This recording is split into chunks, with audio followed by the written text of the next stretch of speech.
السلام عليكم الإخوة المغاربة والأخوات المغربيات، مرحبا بكم. هذه اللي تتشوفوا قصاصة من كتاب لمؤرخ فرنسي عاش في المقاطعة الفرنسية في القرن التاسع عشر، وكان خدام مع الجيش الفرنسي ما بين 1850 حتى 1870. تيقول فيها هو سميتو بول سوليي.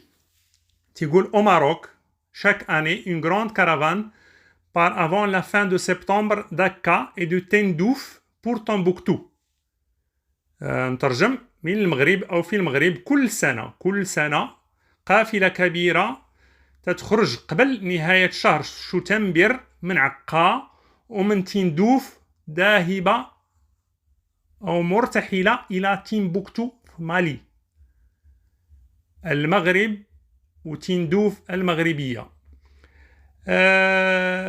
من بعد كاين تفاصيل اخرى، تيقول دي كارافانسي اورغانيز دون لو تافيلات الى اخره.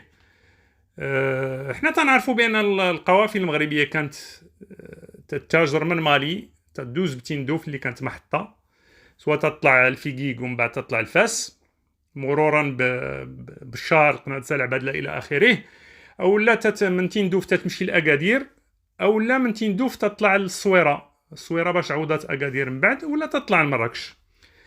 هذا تأكيد آخر من ودليل آخر من الدلائل الكثيرة على مغربية تندوف، وهذا تذكير لبني كرغل اللي تيقولوا لنا تندوف نتاعنا منذ بداية التاريخ. إلى اللقاء في حلقة قادمة.